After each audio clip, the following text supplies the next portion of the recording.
Bienvenue dans cette édition d'Info Pratique. Aujourd'hui, nous allons parler de l'apprentissage. Je m'appelle Steve Brookson et tout de suite, rentrons dans le vif du sujet. Comme je vous ai dit, aujourd'hui, nous allons parler de l'apprentissage. Oui, mais l'apprentissage, pour quoi faire?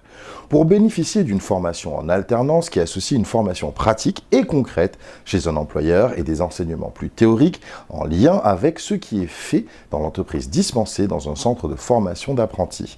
Un tiers du temps est passé au CFA. Les deux autres sont en entreprise. Autre utilité de l'apprentissage, bénéficier d'un statut de salarié avec les mêmes droits et la même couverture sociale, d'une rémunération y compris pendant la période de formation théorique au CFA, d'un même diplôme professionnel que celui préparé sous le statut d'élève, y compris les diplômes de l'enseignement supérieur. De chances de se voir offrir un emploi auprès d'un maître d'apprentissage une fois que son diplôme a été obtenu. Les centres formation d'apprentis, les CFA, dispensent une formation générale, technologique et pratique. En contact étroit avec le monde professionnel, ils sont le lieu privilégié d'une pédagogie spécifique à l'apprentissage de chaque métier. Fondé sur le transfert de compétences par les tuteurs et les maîtres d'apprentissage, il offre aux jeunes un itinéraire concret pour acquérir à la fois connaissances théoriques et aptitudes pratiques pour maîtriser un métier, pour comprendre l'entreprise, accueillir les savoir-faire indispensables et aussi accroître leur aptitude et être plus rapidement intégrés dans les entreprises. C'est un type de contrat de travail particulier. Maintenant, qui peut devenir apprenti? Pour devenir apprenti, il faut être âgé de 16 à 25 ans au début du contrat d'apprentissage et être reconnu apte à l'exercice du métier lors de la visite médicale d'embauche. Les jeunes de moins de 15 ans peuvent souscrire à un contrat d'apprentissage s'ils ont accompli la scolarité du premier cycle de l'enseignement secondaire, c'est-à-dire la troisième.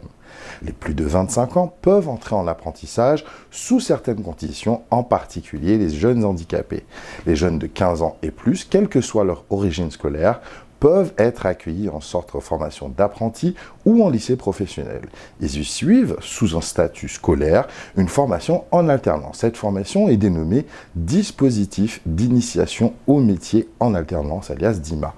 Elle est destinée à faire découvrir un environnement professionnel correspondant à un projet d'entrée en apprentissage.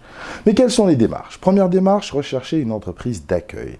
Se présenter ou poser sa candidature dans des entreprises qu'on connaît ou qu'on repérait dans les annuaires.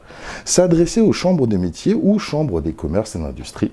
Contacter les syndicats professionnels des métiers envisagés et se renseigner auprès de Pôle emploi. Bien sûr, consulter le site internet, par exemple le site internet de la collectivité.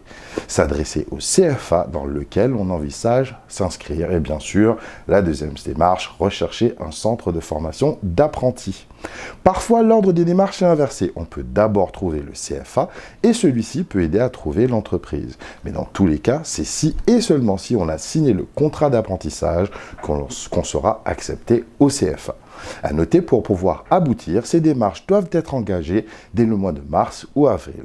Pour Saint-Martin, ce sera le CFA du lycée polyvalent des îles du Nord. L'adresse est route du Spring, BP 178 97 052 Saint-Martin-Cedex ou le numéro de téléphone 05 90 29 12 36. Voici, ceci met fin à cette édition d'Info Pratique. Bien sûr, pour un complément d'information, vous pouvez aller sur le site web de la collectivité ou sur le Facebook de la collectivité, collectivité de Saint-Martin, /Our News. Sur ce, je vous remercie de votre attention et je vous dis à très bientôt.